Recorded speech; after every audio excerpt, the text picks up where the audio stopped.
Hola chicos, ¿cómo están? ¿Todo bien? Bueno, empecemos con aparato respiratorio. Como siempre vamos a tener una primera parte donde vamos a ver la fisiología y recordar la anatomía normal y después ya empezamos con patologías. Este es un power largo, son 67 diapositivas, así que quédense tranquilos que si yo les voy grabando y veo que es demasiado grande, ¿sí? Que me supera la hora de narración, lo voy a cortar y se los voy a subir en dos partes, ¿bien? Bueno, arranquemos. Bien, una de las funciones del sistema respiratorio, proveer oxígeno, eliminar el dióxido de carbono, ¿sí? Con ese balance de los gases tenemos también la regulación del pH en la sangre, conjunto con lo que hacen los riñones, formar los sonidos de la voz, ese aire que pasa por las cuerdas vocales de la laringe se transforma en palabras, ¿sí? Defensa contra los microbios del aire, hay macrófagos especializados en los alveolos, más todo lo que es la mucosa respiratoria, las vibrisas, ¿bien? Atrapar y disolver pequeños coágulos de sangre que se forman en las venas. Estos son algunas de las principales funciones que tenemos cuando hablamos del sistema respiratorio. Bien, nuevamente, brevemente, tenemos a los órganos que conforman el aparato respiratorio, ¿sí? Las fosas nasales, lo que sería la nariz, tenemos la faringe, nasofaringe, orofaringe y laringofaringe, la laringe, ¿sí? La tráquea, los bronquios, bronquio principal derecho, bronquio principal izquierdo, los bronquiolos, los alveolos, ¿sí? Ambos pulmones y todo esto recubierto por la mucosa respiratoria. Principalmente las funciones que van a llevar a cabo estos órganos van a estar focalizadas en la distribución de gases, ¿sí? La distribución del oxígeno para nuestras células, que es lo que necesitan para vivir, y al mismo tiempo la eliminación del dióxido de carbono que se genera como residuo. ¿Bien? No solamente eso, sino que accesoriamente teníamos funciones como la de filtrado, ¿sí? Esto dado por las vibrisas en la fosa nasal, de calentamiento por los capilares también en la fosa nasal que están acercando ese aire a la temperatura corporal, de humidificación, que esto era lo que hacían nuestros senos paranasales, ¿bien? Incluso también de lo que es defensa cuando hablamos de esa mucosa respiratoria y hablamos del moco, ¿bien? Bien, acá no tenemos mucho aporte nuevo, sí, volvemos a decir que están formados por esas estructuras que realizan el intercambio gaseoso entre la atmósfera y la sangre, ¿sí? Interesante acá es que podemos tener los dos conceptos de respiración externa y respiración interna. Cuando hablamos de respiración externa estamos hablando del intercambio de gases entre la sangre y la atmósfera, y cuando estamos hablando de respiración interna estamos hablando del intercambio gaseoso entre la sangre de los capilares y las células de los tejidos, ¿sí? Entonces, respiración externa estamos hablando del intercambio gaseoso a nivel del alveolo, ¿sí? La hematosis a nivel del alveolo, y la respiración interna estamos hablando del intercambio gaseoso, la hematosis a nivel del capilar, ¿sí? Bien, de esta diapo lo que más me interesa es que recuerden cuáles son los procesos fisiológicos responsables de la respiración, que hablamos de dos, hablamos de convección y hablamos de difusión, ¿sí? Ahora leemos cuáles son las definiciones, pero lo que tienen que entender ustedes es que cuando hablamos de convección o difusión, siempre estamos hablando de que va a haber un intercambio desde una zona de mayor concentración a una zona de menor concentración, ¿bien? Y lo que va a cambiar entre convección y difusión va a ser cuál es la variante predominante. Cuando hablamos de convección, la variante que predomina es el movimiento, ¿sí? Y la fuerza, la intensidad de ese movimiento. Y cuando hablamos de difusión, lo que predomina, ¿sí? Van a ser las presiones y ahí entran aparejadas, sobre todo como un concepto importante, las áreas de superficie en las cuales se van a hacer este intercambio. Por eso fíjense en que acá arriba tenemos que empieza por convección externa, ¿sí? ¿Cuántas veces yo respiro? ¿Sí? Depende de eso, estoy haciendo ingresar a cierto volumen. A nivel del pulmón, ¿sí? Yo estoy hablando de difusión. Ahí tengamos la superficie del alveolo con la superficie del capilar. A nivel sanguíneo, otra vez estamos hablando de perfusión, ¿sí? Qué tan rápido está circulando eso en sangre. Y a nivel, ¿sí? De lo que va a ser el intercambio capilar, ahí tenemos otra vez el intercambio de los capilares con las células. ¿Bien? Entonces ahí volvemos a hablar de difusión. ¿Sí? Entonces, convección, difusión, convección, difusión. Convección estamos hablando de movimiento y difusión estamos hablando de intercambio de presiones, ¿sí? Y sobre todo uno de los parámetros importantes son las áreas de superficie. Bien, entonces, leyendo las definiciones decimos que convección es el movimiento de un gas desde una zona de alta concentración a una de baja concentración en función del movimiento del medio en que se encuentra. Por eso las variantes pueden ser latidos minutos, volumen minuto, la distribución del flujo sanguíneo, ¿sí? Cuando hablamos de difusión, es el movimiento de moléculas de un gas de una alta concentración a una baja concentración de acuerdo a sus presiones parciales individuales. Por eso las variantes en concentración van a ser el área de superficie de las células, la densidad mitocondrial o capilar, ¿sí? Concentración de las enzimas respiratorias. Bien. Y después acá arriba tenemos las dos formulitas de convección y difusión. Eso simplemente a modo de que tengan un dato extra, chicos. Yo no les voy a pedir que me den la fórmula de convección ni la fórmula de difusión, ¿sí? Pero fíjense que nos están hablando, ¿sí?, de volumen sanguíneo, porque están hablando de capacidad de difusión, ¿sí?, a través de las presiones, ¿bien? Y están poniendo esas formulitas porque le están poniendo de manifiesto qué es lo más interesante o lo prevalente en estos dos conceptos.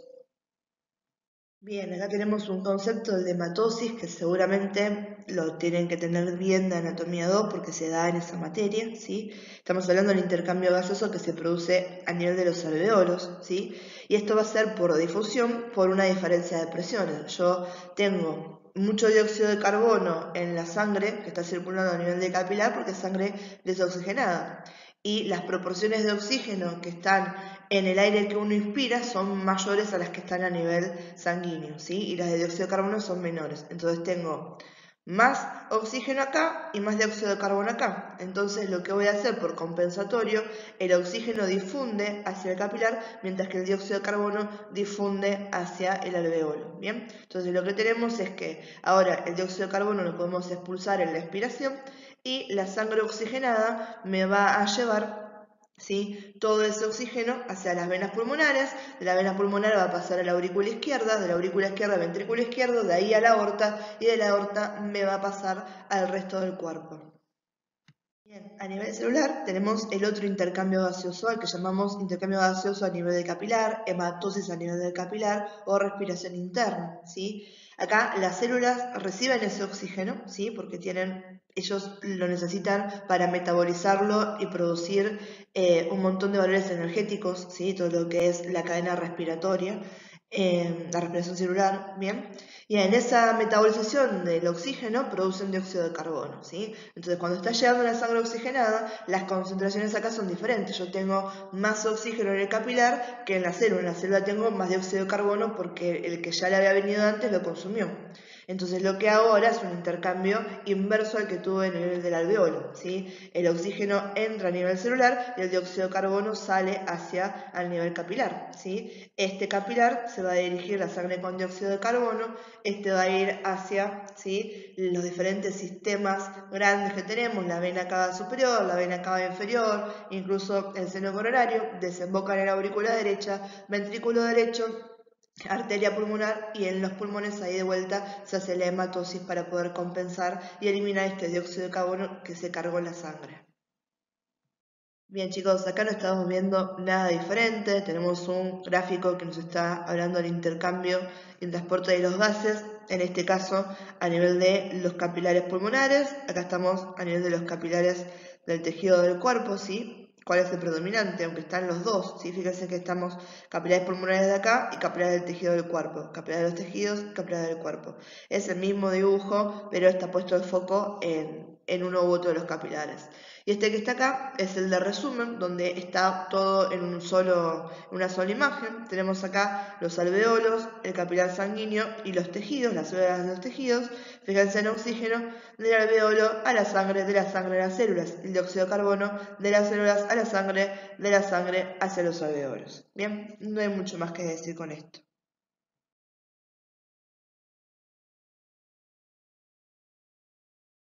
Bien, cuando hablamos de mecánica respiratoria, vamos a ver que tenemos 4 presiones a las que prestar la atención. Vamos a hablar de presión atmosférica, que la tomamos de referencia que va a ser 0, por lo tanto todo lo que esté por debajo de 0 va a ser subatmosférico y estamos hablando de presiones negativas, que es lo que generalmente uno dice cuando explica respiratorio, decimos que nosotros respiramos y inspiramos por presiones negativas, ¿sí? Y que la caja torácica tiene que estar preparada para poder resistirlas, ¿sí? Entonces tenemos ese retroceso elástico de las costillas y de los músculos de la pared torácica, ¿bien?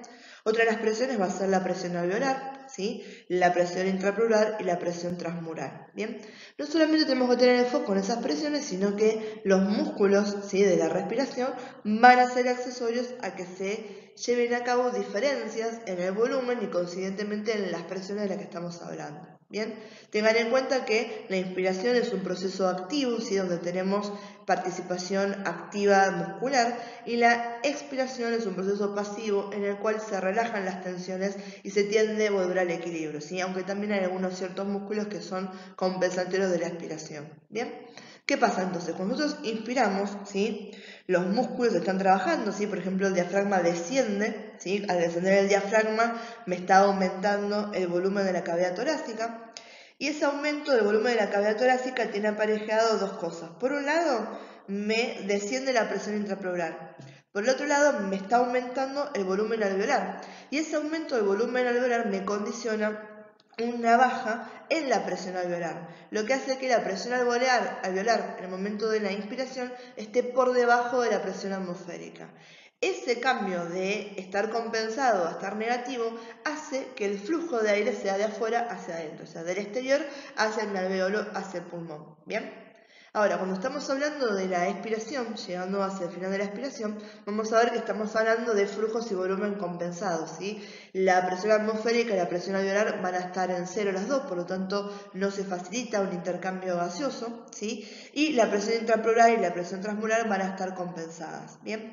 Ahora con esto, algo interesante es que el pulmón, ¿sí?, el alveolo, tiende a querer colapsarse, ¿sí? Si uno lo dejara solo y no tuviera fuerzas compensatorias de retroceso elástico de la pared torácica, el alveolo se me estrujaría completo y se me cerraría. Y eso no sería contraproducente para seguir respirando, ¿bien? Por lo tanto, en este último momento vamos a ver que las fuerzas, ¿sí?, las presiones van a ser opuestas entre la pared torácica y la pared alveolar. Y eso es lo que me mantiene a los alveolos abiertos, ¿sí?, en lo que se llamamos capacidad residual funcional, ¿sí? Y tengamos en cuenta que la respiración es un proceso continuo, ¿sí? Uno está terminando la inspiración, expiración, inspiración, expiración. Esto es cíclico, ¿bien?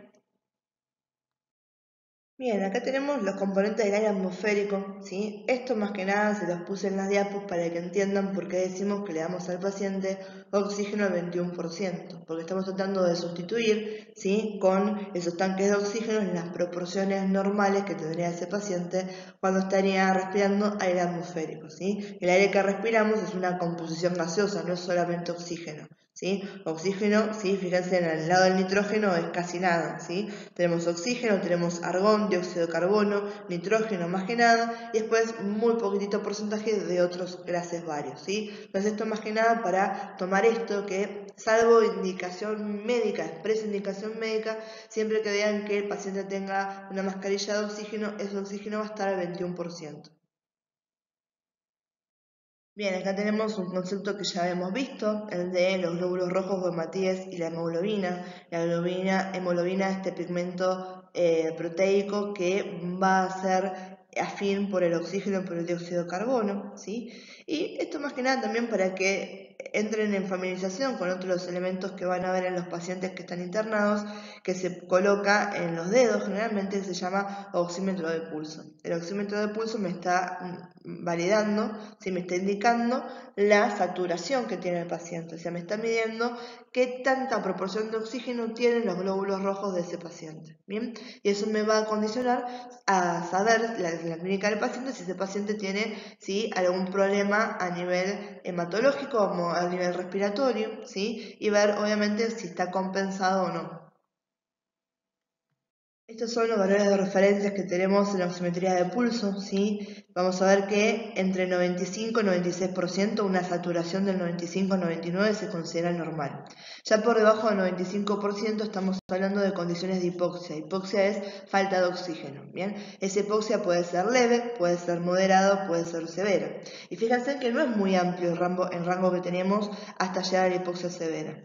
Del 91 al 94% estamos hablando de hipoxia leve, del 86 al 90% es una hipoxia moderada, y ya por debajo del 86% estamos hablando de una hipoxia severa, ¿sí? Préstenle atención a esto la próxima que ustedes estén con los pacientes, si tienen que ir a piso, y chusmeenlos para por lo menos, ¿sí?, indicar y poder encontrar este valor en las pantallas de los monitores que tienen, ¿sí?, y ya ver que es otra cosa que pueden tomar en cuenta. ¿Bien? Después abajo está lo que yo les había comentado, que uno entrega oxígeno al 21% a no ser que haya expresa indicación médica. Esto para, obviamente, estos pacientes que tienen dificultad respiratoria, ¿sí?, tienen disnea, ¿sí?, o tienen dificultad en lo que es la saturación directamente porque están anémicos, por ejemplo. Determinante que valora la función respiratoria es lo que se llama frecuencia respiratoria.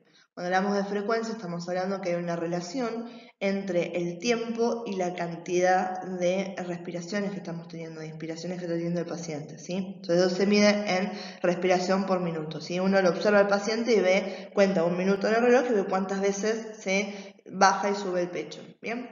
Entonces, vamos a ver que esa frecuencia respiratoria, los valores normales están condicionados a la edad y al sexo, ¿sí? No es lo mismo tener un adulto que tener un pediátrico, ¿sí? Tanto los valores de signos vitales van a estar alterados, no son los mismos, ¿bien? Y también incluso el tema del sexo biológico, ¿sí? Estamos hablando de hombre o estamos hablando de mujer, ¿sí? Según la OMS tenemos un parámetro más grande que decimos que la frecuencia respiratoria normal está entre los 15 y los 20 para los adultos, ¿sí? Fíjense que me está englobando a los hombres que tienen frecuencias respiratorias de 14 a 18 respiraciones por minuto y a las mujeres que tienen frecuencias respiratorias de 16 a 20 respiraciones por minuto, ¿sí? Los chicos tienen frecuencias respiratorias más elevadas, ¿sí? Los nenes de 30 a 36 y las nenas de 20 a 30, ¿sí? Un poquito menos siempre, en este caso las nenas que los nenes, ¿bien?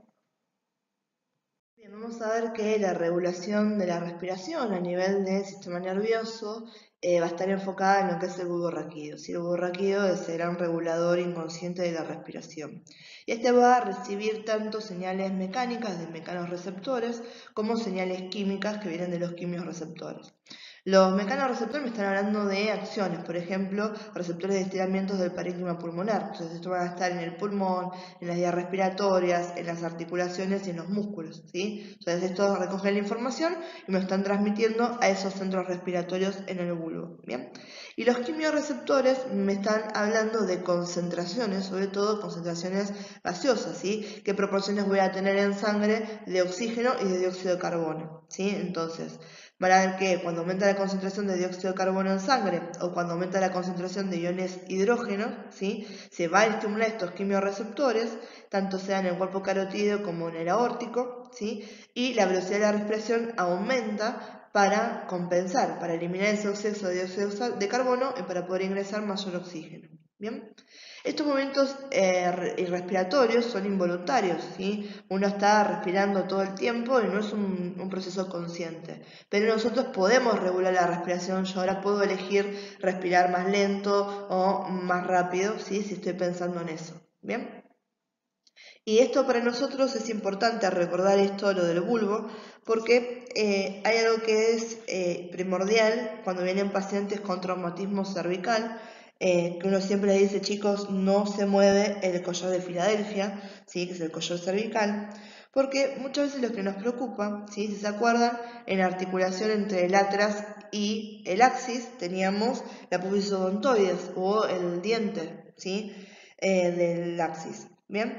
Este diente muchas veces se fractura y el bulbo raquídeo está como que no se termina de definir dónde quiere estar. Está justamente en mitad en el agujero magno, ¿sí? Parte está en el canal medular y parte está en la bóveda cerebral, ¿sí? Entonces, esa parte que está en el canal medular está muy cerca, muy cerca de esta apófisis odontoide, ¿sí? Entonces, si yo tengo un movimiento brusco, le puedo clavar la apófisis odontoide que se fracturó directamente en el bulbo, ¿sí? En el bulbo raquídeo, ¿sí? Y ahí el paciente me deja de respirar. ¿Sí? O muchas veces cuando ustedes escuchen decir se me enclava el paciente, cuando tienen hidrocefalia, cuando tienen algunas hemorragias espontáneas masivas, ¿sí? Lo que estamos diciendo es que se está aumentando tanto la presión, ¿sí? Que el cerebro me está bajando, me está comprimiendo sobre el agujero magno y este bulbo queda comprimido ahí, ¿sí? Esto pasa mucho en accidentes, ¿no? Porque uno dice cuando toma las muestras de líquido cefalorraquídeo que uno no tiene que aspirar la jeringa, ¿sí? Uno pincha y deja que caiga el líquido, porque si no estamos descompensando las presiones y vamos a enclavar el paciente, ¿sí? Bueno, ahora sí, ya habiendo hecho ese resumen de todo lo que era la fisiología y la anatomía normal, vamos a empezar a hablar de algunas patologías. Bien, empezamos con la atelectasia. Bien, cuando hablamos de atelectasia, estamos hablando de una patología pulmonar asociada a la pérdida de la expansión del pulmón, ¿sí? O a un colapso del tejido pulmonar, ¿sí? Esta puede ser parcial o puede ser total. O sea que puede estar circunscripta, por ejemplo, al lóbulo superior, al lóbulo medio, al lóbulo inferior, ¿sí? O puede estar circunscripta directamente al pulmón derecho, ¿bien? Y según el mecanismo fisiopatológico por el cual se produce, ¿sí? este colapso, tenemos la clasificación de atelectasia en 5 tipos, ¿bien? Puede ser obstructiva o también llamada atelectasia de reabsorción. Esto se debe a que voy a tener una obstrucción, ¿sí? Tanto sea de la vía aérea intrínseca o extrínseca, ¿sí? La que pertenece dentro del pulmón o más arriba por fuera, ¿bien? Puede ser fibrótica o cicatrizal. Esta va a ser secundaria a la formación de tejido cicatrizal en el espacio intraalveolar o intersticial.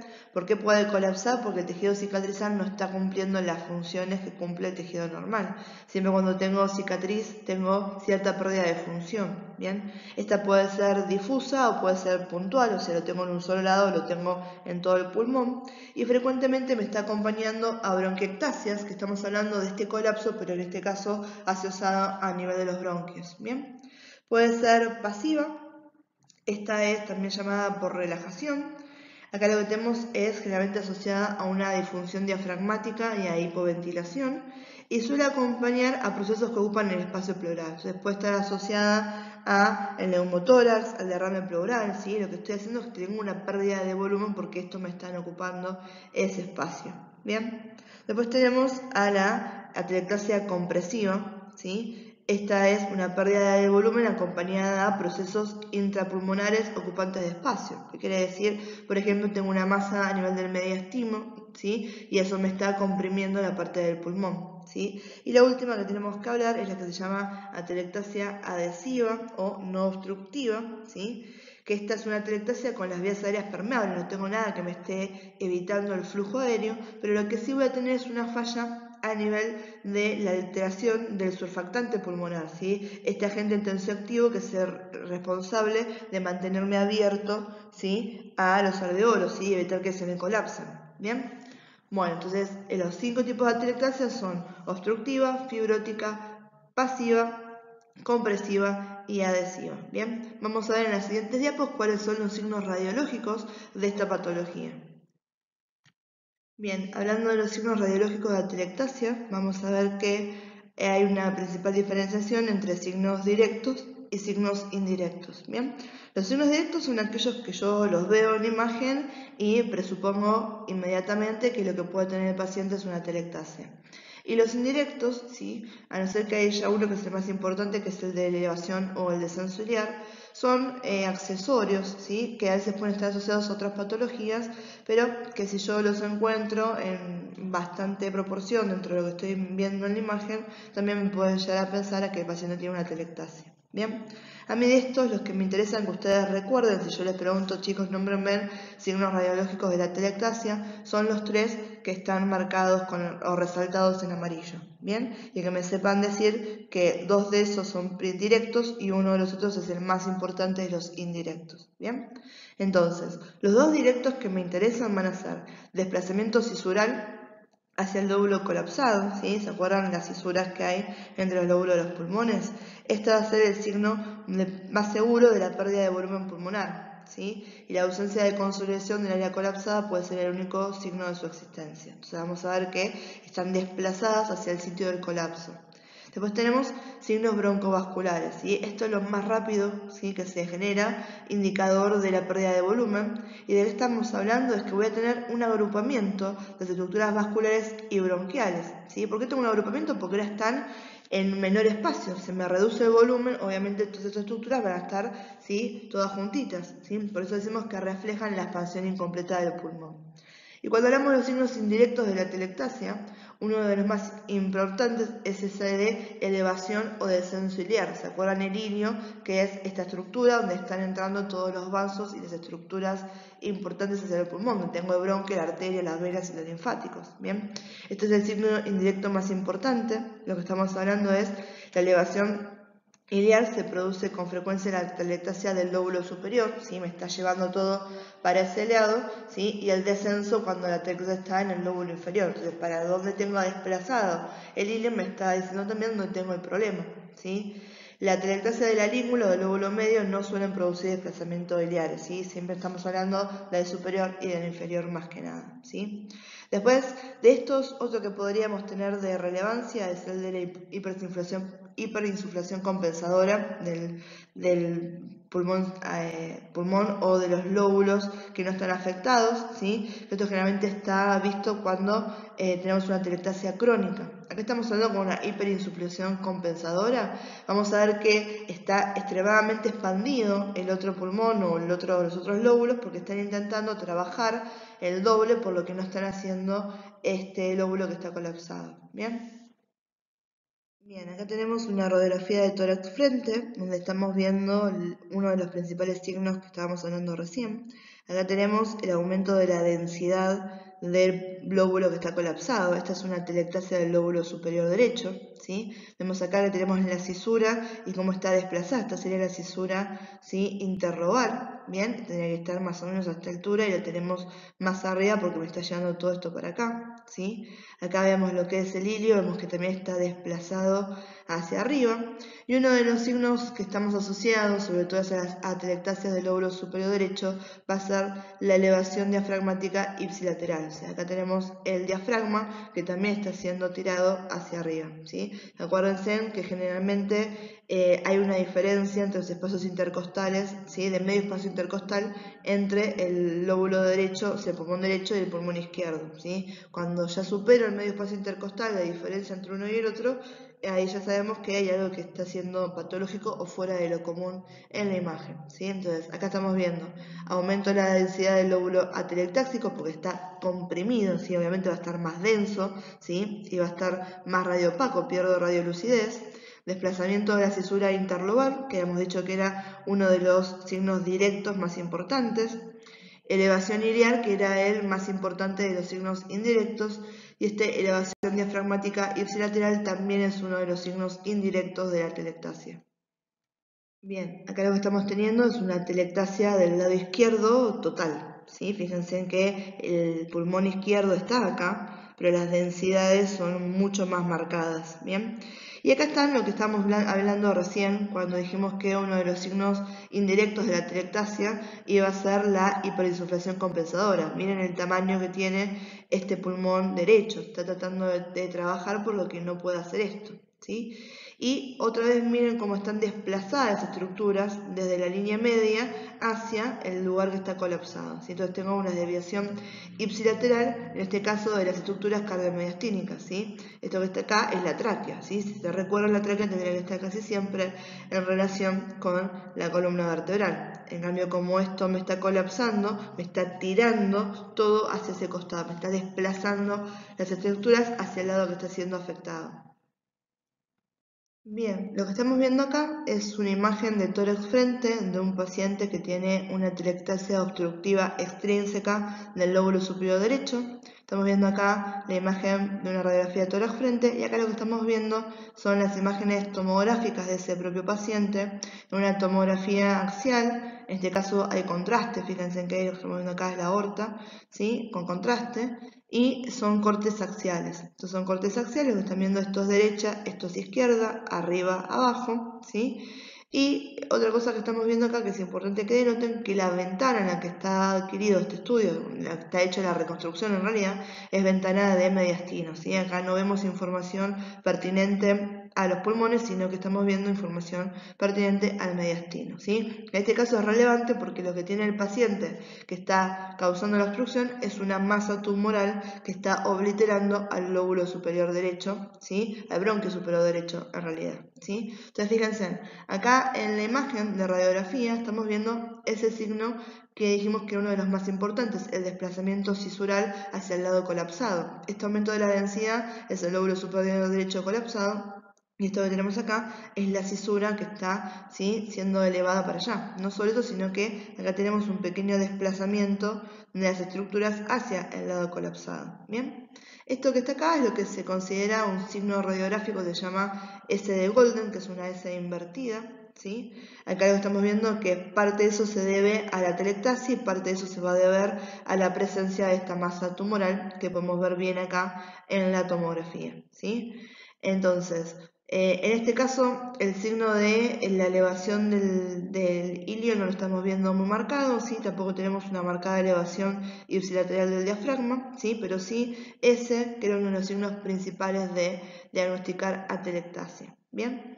En cuanto a las tomografías, ¿sí? ¿Qué me está marcando? Me está marcando en este que están viendo la masa tumoral que se ubica del lado derecho, ¿sí? Y me está obliterando, se me está desplazando y me está comprimiendo, por eso es obstructiva, el bronquio superior derecho. Y en este caso lo que está marcando acá con la A es la atelectasia del lóbulo superior derecho. Esta masa compresiva, ¿sí?, que estamos viendo acá, eso es el pulmón. Acá estamos viendo una atelectasia pasiva, ¿sí? Si se acuerdan, habíamos dicho que se debía a ciertos procesos ocupantes del espacio, ¿sí?, que nos reducían el volumen. En este caso lo que está causando que se me colapse el pulmón es que tengo un neumotórax que me está ocupando espacio. Toda esta zona de acá tenemos una tomografía corte axial de vuelta, esto es derecha, esto es izquierda, superior e inferior, y lo que estamos viendo acá que esto está en ventana pulmonar. Fíjense que tengo, esto estoy viendo perfecto, el parénquima pulmonar, ¿sí? Entonces, esto que está acá radiolúcido, que es aire, quiere decir que está colapsado el pulmón. Este aumento de la densidad es el pulmón atelectásico, ¿sí? Fíjense que tendría todo esto para estar expandido, pobrecito, y sin embargo está consolidado acá abajo. ¿Sí? Y esto que estamos viendo acá es todo lo que está haciendo el neumotórax. ¿Bien? En la imagen de radiografía también lo estamos viendo, ¿sí? Estamos viendo una zona de aumento de la radiolucidez que corresponde al neumotórax y acá abajo estamos viendo la consolidación del pulmón derecho, ¿sí?, que está aumentando su densidad por un tema de la compresión. ¿Sí?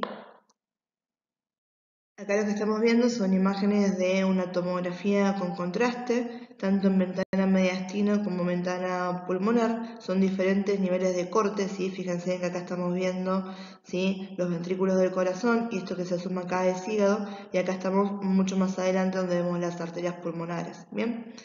En este caso lo que estamos viendo es atelectasia adhesiva, ¿sí? Eso lo vamos a ver sobre todo en esta, ¿sí?, en el parénquima pulmonar, que son lo que me están indicando acá las flechas, ¿sí?, que si se acuerdan son esto que se debía a las fallas en el surfactante, que es lo que era el agente tensioactivo que me mantenía, ¿sí?, a los alveolos sin que me colapsaran. ¿Sí? Entonces, ¿cómo se ve ese colapso por falla del surfactante? Como opacidades lineales, ¿sí?, en este caso bilaterales, o sea, tengo tanto la derecha como la izquierda, en la língula, en el lóbulo medio, ¿sí?, con disposición perpendicular a la pleura costal, que es lo que están marcando acá las flechas, ¿sí?, están en relación más que nada hacia la pared torácica.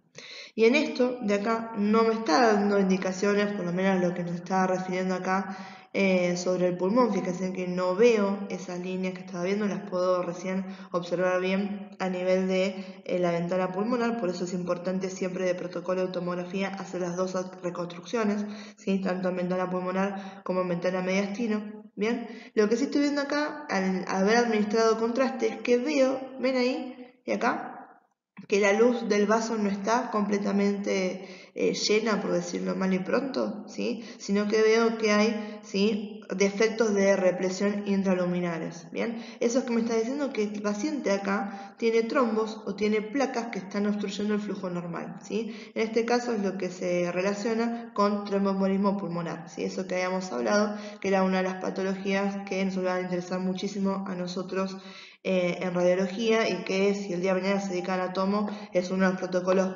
particulares especiales que tenemos que hacer, porque son bastante seguidos, ¿sí? Tenemos bastantes pacientes con TEPS secundarios a operaciones, ¿sí?, o a lesiones que hacen que estén postrados mucho tiempo acostados, ¿sí? Así que está bueno que ese concepto lo vayan adquiriendo, ¿sí? Por más que yo sé que esto seguramente lo van a ver en tomo.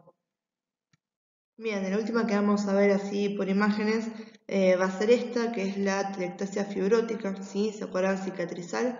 Esta se debía a cambios en el parénquima por actividad fibronínica. En este caso es secundaria a radiación. Muy probablemente este paciente tuvo radioterapia, ¿sí?, a nivel del tórax. Y esa radiación lamentablemente no se puede separar que ataque solamente las células cancerígenas, sino que lamentablemente el tejido sano también se ve afectado, y en este caso el tejido pulmonar es bastante sensible.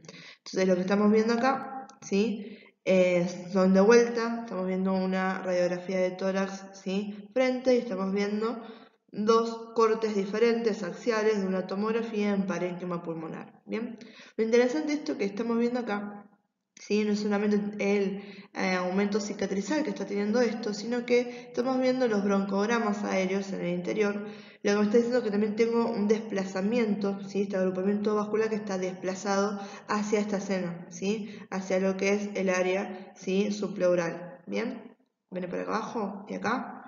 Bien, entonces esto me está hablando también de esa pérdida que tengo del volumen. ¿Se acuerdan que el desplazamiento, el aumento de la trama broncovascular iba a ser uno de los signos directos de la atelectasia? Bien, entonces acá lo estamos viendo en tomografía, y en lo que es la radiografía frente, ¿sí?, acá estamos viendo que hay, ¿sí?, actividad difusa en las radiodensidades que tenemos acá, ¿sí? Hay un área mal definida donde se aumenta la densidad, ¿sí?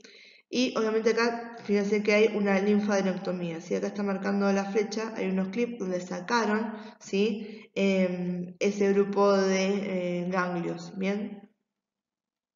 Bien, cuando hablamos de neumotórax, que es una presentación bastante común dentro de las patologías torácicas que podemos ver en una guardia, ¿sí?, vamos a hablar de que hay presencia de aire en la cavidad pleural, lo que va a provocar la separación de ambas superficies pleurales y el colapso pulmonar. Bien, estos generalmente están asociados a un traumatismo, ¿sí?, que ese traumatismo pone en comunicación el espacio pleural con el exterior o con el pulmón, ¿sí? Ya sea por un lado o por el otro, se están poniendo en compromiso las presiones necesarias para que esto mantenga un funcionamiento, y por eso nos lleva de vuelta al colapso pulmonar. Bien, hablamos de neumotórax cuando lo que hay en ese espacio pleural es aire, ¿sí? Otras presentaciones similares a eso puede ser cuando en el espacio pleural tenemos sangre, ahí lo denominamos hemotórax, o cuando tenemos líquido se puede llamar hidrotórax. Bien, estas patologías vamos a ver que son de presentación súbita, por lo cual uno tiene que tener bastante cuidado con los pacientes que quedan internados, más que nada cuando están por haber tenido un traumatismo a nivel torácico o una cirugía a nivel torácico, ¿sí? Porque fue un accidente o fue una iatrogenia, o sea, por causa médica. Y si el día de mañana ustedes están en tomografía y hacen punciones bajo tomografía, ¿sí?, a nivel del tórax, siempre recuerden cuando terminan de hacer la punción y todo, hacer un volumen completo de pulmón, ¿sí?, porque muchas veces en esa punción que hacen terminan generando un pequeño neumotórax. Bien, algunos síntomas, ¿sí?, y signos. La diferencia entre síntomas y signos, los signos yo los puedo medir, ¿sí? La temperatura es un signo, ¿sí? Es algo que es cuantificable.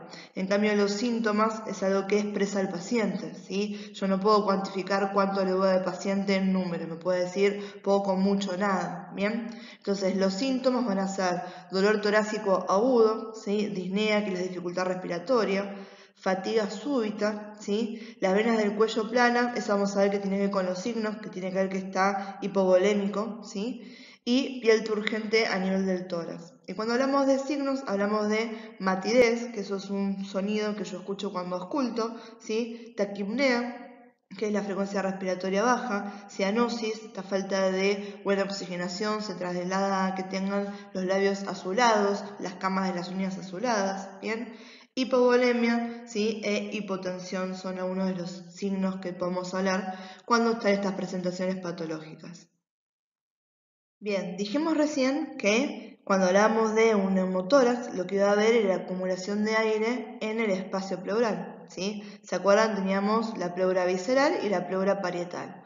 Entonces, cuando hay aire en ese espacio, uno de los signos radiológicos del neumotórax es que vamos a ver una línea que corresponde a la pleura visceral. En condiciones normales, ¿sí? Decimos que la cavidad pleural es una cavidad virtual, ¿sí?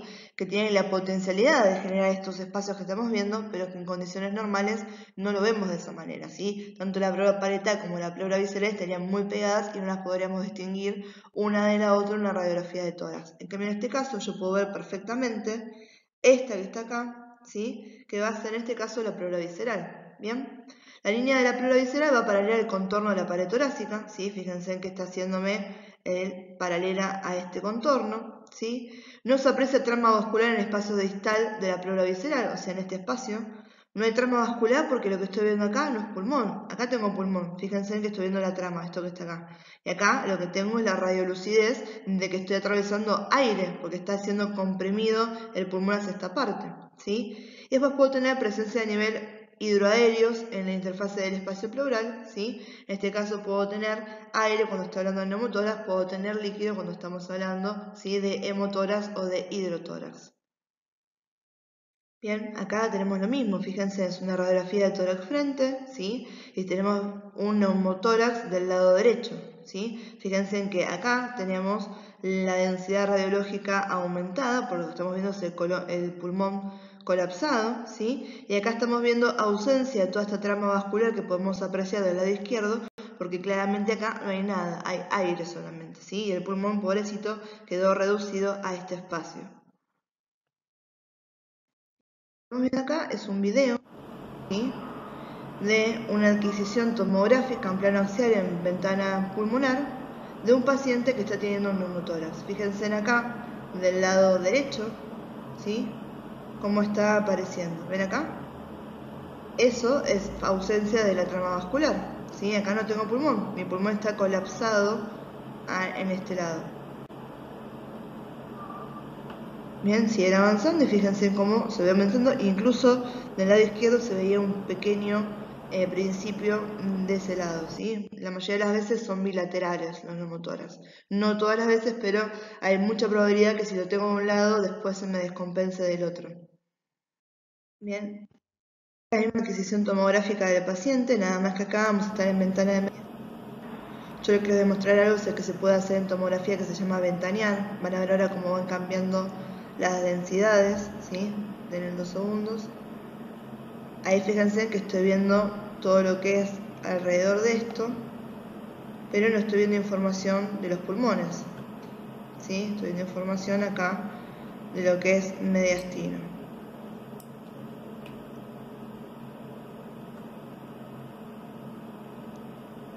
Esto es lo que les comentaba recién, lo que es ventanear, ¿sí? Uno puede jugar con las densidades entre los límites de ventana que tengamos para ver mayor información sobre algo en particular que nos llama la atención.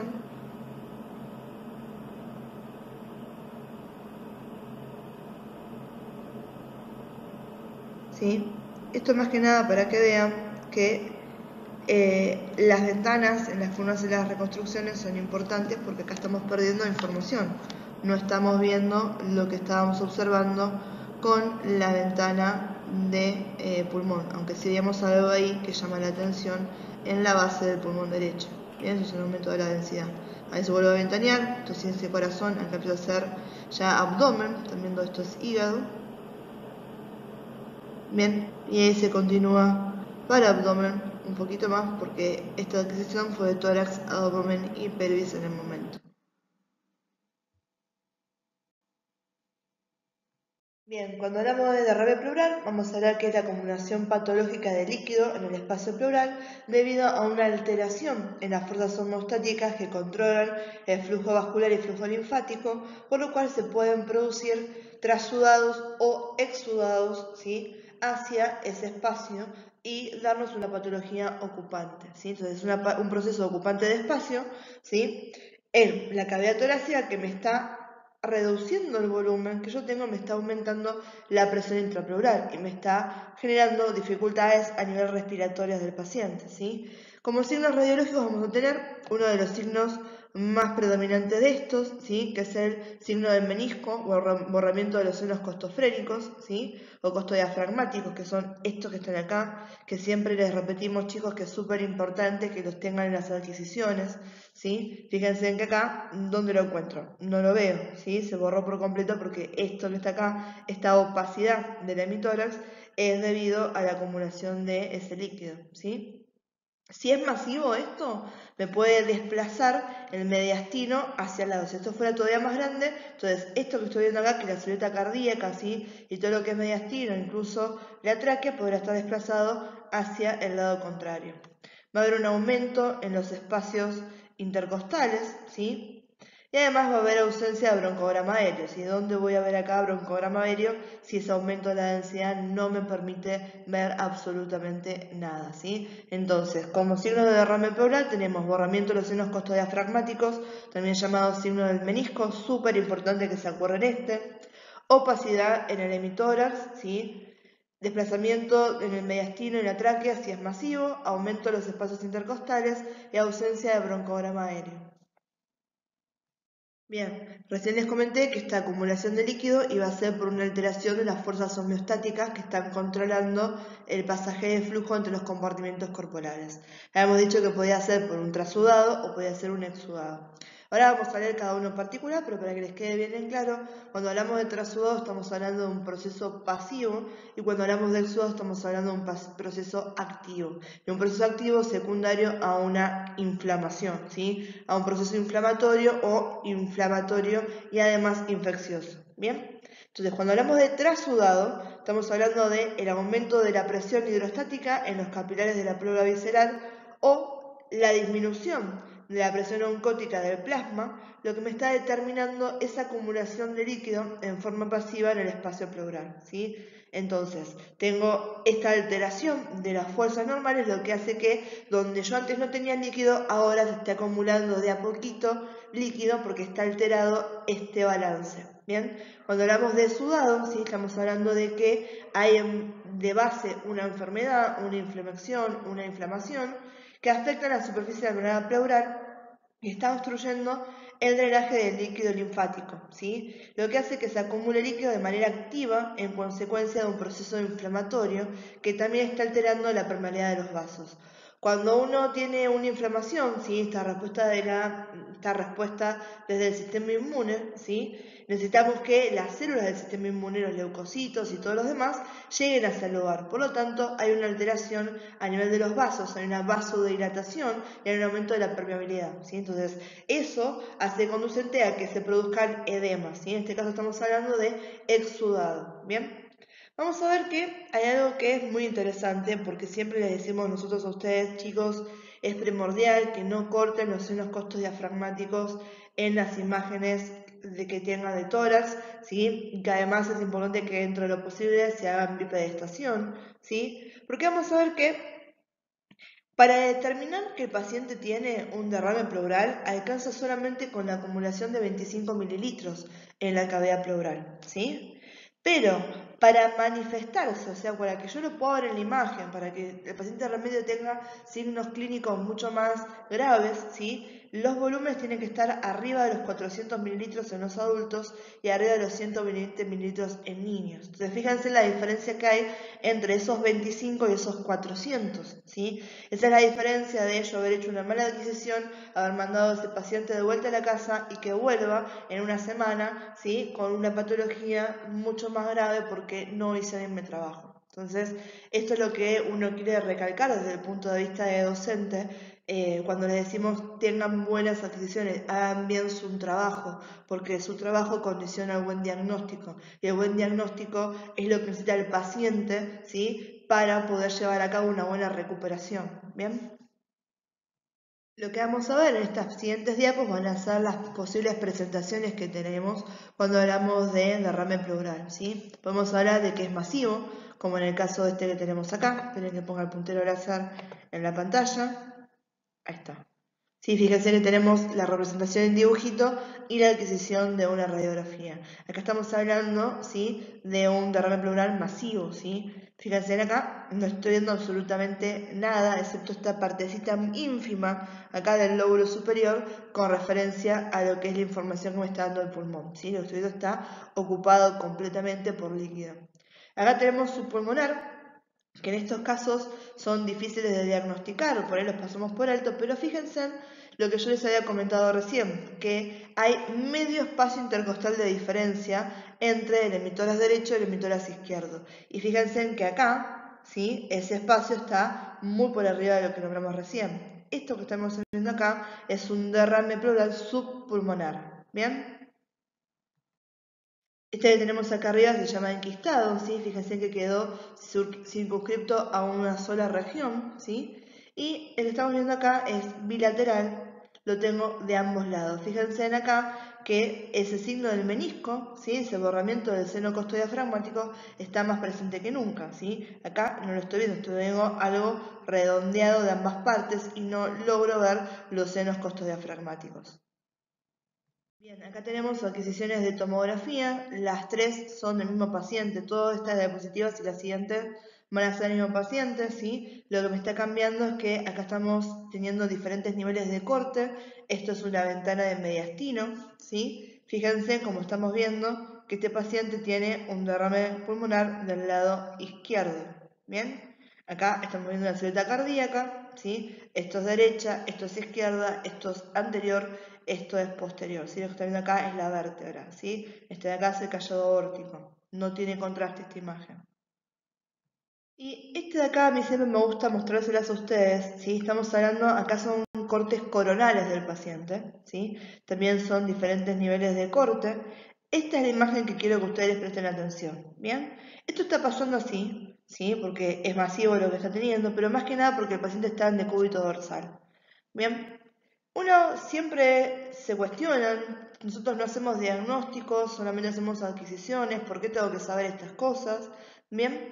Y créanme que prestar atención a estas cosas es la diferencia, muchas veces, aunque suena alarmista, entre que ese paciente tenga una buena sobrevida o no, ¿sí? Yo les cuento cómo suceden algunas veces las cosas. Uno recibe a su paciente, hace las adquisiciones y ese paciente vuelve a la guardia, ¿sí? En esa guardia quizás hay otros pacientes más y hasta que lo puedan volver a rever, hasta que el médico que está a cargo de ese paciente ve esas imágenes, puede pasar mucho tiempo. Entonces, si uno ya conoce, ¿sí?, que lo que está viendo acá es algo anormal, que lo que estamos viendo acá es acumulamiento patológico de líquido en la cavidad pericárdica, ¿sí?, y que si el paciente continúa en decúbito dorsal, ese líquido se va a esparcir, me va a estar ocupando la mayoría del campo pulmonar, sabiendo eso, no nos cuesta nada, si lo trajeron en camilla, decirle al camillero, che, ¿lo podés llevártelo en silla de ruedas? No lo dejes acostado, levantalo. ¿Sí? Y que ese paciente esté semisentado, ¿sí?, o esté sentado en vez de estar acostado, puede hacer la diferencia entre lo que va a costar después sacarlo a este paciente de ese cuadro clínico o no, ¿sí? Entonces, estas ciertas cosas sí son nuestra responsabilidad, ¿sí? Poder saber lo que estamos haciendo, tener noción de por qué estamos haciendo las adquisiciones, de lo que podemos ver, ¿sí?, y cómo eso se involucra sobre todo en el bienestar del paciente. Bien, este procedimiento en el que se drena, el líquido que está acumulado en la cavidad pleural se llama toracocentesis, ¿bien? Se los pongo acá porque estas son ciertas cosas que van a ver sobre todo esto cuando ustedes vayan a hacer adquisiciones, ¿sí? Portátiles en los pacientes, ¿bien? ¿Por qué les muestro esto? Porque está bueno que se vayan familiarizando con cierto instrumental que van a encontrar en las habitaciones para que entiendan de qué estamos hablando. Si estos son tubos de drenaje. Esto de acá es muy importante, que se mantenga erguido, ¿sí? Porque está midiendo, ¿sí? Las concentraciones y hay un montón de cosas que está midiendo. Si yo me lo llevo puesto con el equipo, ¿sí? Y lo tiro, va a ser un problema y un problema grave, ¿sí? O venir el enfermero, me va a querer agarrar de la oreja, ¿sí? Y va a estar muy enojado conmigo, ¿sí? Entonces, cuando ustedes vayan a ver a uno de estos pacientes, sobre todo cuando van a hacer la rutina o cuando van a hacer una imagen en la unidad coronaria, donde muchos de esos pacientes tienen los tubos de drenaje, ¿sí? Tengan mucho cuidado de no llevarse puesto eso, de no moverlos, ¿sí? Pidan ayuda si es necesario, tengan noción que es algo muy importante para el paciente y para el control clínico de ese paciente. Bien chicos, vamos a hablar de neumonía y con esto estamos cerrando la narración de este Power. Lo que nos falta de esto lo vamos a ver en una siguiente videito, ¿sí? Cuando hablamos de neumonía estamos hablando de una enfermedad infecciosa, ¿sí? De diferentes etiologías. Cuando hablamos de etiologías vamos a hablar de causantes, ¿bien? Que están afectando a uno o a ambos pulmones, ¿bien? Algo interesante para que ustedes disciernan de ahora es que la neumonía me va a afectar alveolos y bronquiolos. La neumonía no me afecta al nivel de los bronquios, ¿sí? Entonces, neumonía, diferentes etiologías que ahora las vamos a ver, o sea, causantes, es una enfermedad infecciosa que puede afectar a los alveolos y los bronquiolos, pero me deja tranquilos a los bronquios. Cuando hablamos de la etiología, o sea, los causantes de la neumonía, podemos separarlos en dos grupos grandes, ¿sí? Podemos hablar de agentes infecciosos y agentes no infecciosos. Los agentes infecciosos van a ser virus, bacterias, hongos, ¿bien? Hay más de 30 virus que generan la neumonía, ¿sí? Hay diferentes bacterias, ¿sí? Algunos hongos, ¿bien? Y los otros, los no infecciosos, generalmente son neumonías por aspiración, ¿sí? Donde estamos involucrados en la inhalación de químicos, líquidos o incluso de sustancias, ¿sí? De secreciones gástricas, ¿sí? Cuando el paciente se broncoaspira, por ejemplo, ¿bien? Entonces, esas son las clasificaciones dentro de la etiología. ¿Qué me puede causar que tenga neumonía el paciente? Vamos a ver que hay tipos de neumonía, así podemos distinguir 4 tipos de neumonía que son los más comunes. Estamos hablando de la neumonía oportunista, ¿sí? Ella que va a presentarse en individuos que están inmunocomprometidos, ¿sí? O inmunodeprimidos, ¿bien? Tenemos la neumonía nosocomial, ¿sí? Que esta es la que más tenemos que tener cuidado nosotros, no tanto por el tema de infectarnos nosotros, sino de cuando vamos de paciente en paciente, porque es importante tener en cuenta todas las medidas de bioseguridad y de higiene, ¿sí? Porque lo que tiene un paciente se lo estoy pasando fácilmente a otro, que ya su instancia al estar internosocomial, que está internado, ya tienen defensas bajas, y no solamente eso, sino que las neumonías, ¿sí? Si son sobre todo de origen bacteriano, se vuelven resistentes a los antibióticos. Entonces le estoy pasando, ¿sí? Una bacteria que es bastante complicada de tratar de un paciente a otro, que no tienen ya las capacidades de superarlo, ¿sí? Entonces, esas que se mantienen dentro de los hospitales se llaman nosocomiales, ¿sí? Después tenemos separadas a las que son por aspiración, ¿sí? Que es todo lo que nos preocupa cuando, por ejemplo, tenemos una víctima de ahogamiento, ¿sí? Muchas veces cuando una persona aspiró y hay líquido en el pulmón donde no tiene que ver, ese líquido muchas veces hay que hacer un seguimiento bastante copado porque es muy probable que desarrolle neumonía, ¿sí? Y la última que tenemos, que es la que se puede pescar normalmente uno en la calle y demás, que es la que se llama neumonía de la adquirida en la comunidad, ¿sí? Esa es una de las más normal, que está generalmente el responsable, ¿sí? Es el Streptococcus pneumoniae, ¿bien? Bien, cuando vemos la progresión de esta enfermedad, vamos a ver que los alveolos, cuando están infectados, se van a llenar de líquidos por la inflamación, ¿sí? Exudado que se va a dar, ¿bien? Entonces, obviamente va a tener edematización y acumulación de líquido en esas cavidades que necesitan estar llenas de aire, no de líquido. Eso me lleva a que el paciente tenga un cuadro clínico donde tenga tos, ¿sí? Intentando poder sacar esto de los pulmones, ¿sí? Va a tener fiebre, va a tener escalofríos, dolor torácico, aumento en la frecuencia respiratoria porque va a tener que intentar compensar esa falta de aire, ¿sí? Y a su vez aumento de ritmo cardíaco porque la cantidad de oxígeno que está saturando también va a estar baja, ¿bien? Va a ser más riesgosa tanto en adultos mayores como embarazadas y en personas que tienen patologías de base, ¿sí? Como diabetes, asma o insuficiencia cardíaca, ¿bien? Y vamos a ver que dentro de las pruebas diagnósticas está la clínica, ¿sí? Del paciente que uno hace con la semiología del paciente. Tenemos la prueba diagnóstica por imágenes, ¿sí? Sobre todo acá es súper importante cuando ustedes reciban el paciente que tiene diagnóstico presuntivo de neumonía, siempre hagan el par radiológico del tórax, frente y perfil, ¿sí? No se achanchen, que muchas veces en las guardias hacen solamente los frentes, ¿sí? Si tienen neumonía o sospecha de neumonía, siempre hagan frente y perfil, ¿sí? Después también tenemos pruebas diagnósticas en laboratorio. El tratamiento va a tener que ver con la etiología que tenga esa neumonía, ¿sí? No le voy a dar antibiótico a una neumonía de origen viral, ¿sí? Pero bueno, tenemos antibióticos, terapia de aplicación de oxígeno para contrarrestar estos estertores, estas sibilancias, disnea, ¿sí? Después también mantener la volemia del paciente y darle medicamentos antivirales también, ¿bien? Entre otras cosas que se pueden hacer. Bien, y acá podemos ver los 5 signos radiológicos de la neumonía, ¿sí? Tenemos infiltrados intersticiales, ¿sí? Consolidaciones alveolares, que esta palabra consolidación la van a escuchar mucho, sobre todo cuando estén en tomografía, ¿sí? Estamos hablando de bloques neumónicos, por ejemplo, ¿sí? Algo consolidado, fuerte, ¿sí? Vemos un área bien delimitada. Oposidad heterogénea de moteado de algodón, ¿sí? Van a ver que parece que estuviera pintado, según una lesión en plástico, cuando eran chicos, que uno pone pintura en un algodón y va tocando, ¿sí? Eso no queda completamente sólido, pero hay como una distorsión, ¿sí? De esas ocupaciones. El signo de la silueta, que es lo que estamos viendo a nivel cardíaco más que nada, ¿sí? Fíjense que hay un borramiento de estructuras que están en contacto y que tienen la misma densidad. Entonces yo ahí no puedo determinar muy bien dónde está determinando la silueta cardíaca de este paciente, donde está ese bloque neumónico que está teniendo en el lóbulo inferior izquierdo, ¿bien? Y otro de los signos radiológicos va a ser el broncograma aéreo. Bien, acá hay otras 3 imágenes para ver, ¿sí? La que más me interesa remarcar de estas es esta que está acá, que es la neumonía oculta, por lo cual yo les digo que siempre, por favor, hagan el par radiológico cuando el diagnóstico sea neumonía, ¿sí? Pues fíjense, en esta que está acá, ¿sí? Que tengo neumonía del lóbulo superior izquierdo, yo lo veo claramente que esto es algo que es anormal en el paciente.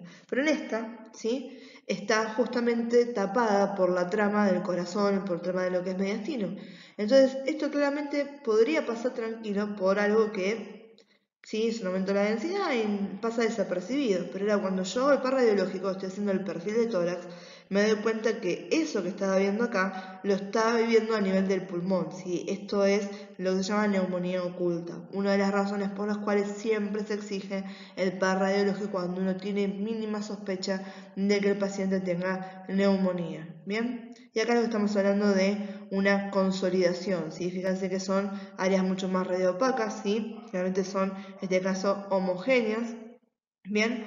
Y acá lo que tenemos es una confluencia de esos acinos que no tienen aire, sino que tienen líquido en su interior, ¿sí? Y eso es lo que estamos viendo, ¿sí? Acá tenemos una consolidación del lóbulo superior izquierdo y acá lo que tenemos es una consolidación del lóbulo inferior izquierdo, ¿sí? Tanto de un lado como del otro. Bien chicos, cortamos acá con el Power, ¿sí? Después seguimos con las patologías que nos faltan a nivel respiratorio en otro video aparte que les voy a subir estos días, porque ya llevamos más de 1 hora de narración, así que quédense tranquilos, vayan aprovechando todo este material que están teniendo y ahora en estos días les subo lo que nos falta de respiratorio. Bien, cualquier duda por favor, como siempre, aprovechen tanto el Classroom como los grupos de WhatsApp, ¿sí? Acuérdense que no hay ninguna pregunta tonta o ninguna pregunta que se pueda desestimar, ¿sí? Bueno chicos, los dejo, no les quemo más la cabeza. y me estarán escuchando en lo que nos falta del Power. Un beso.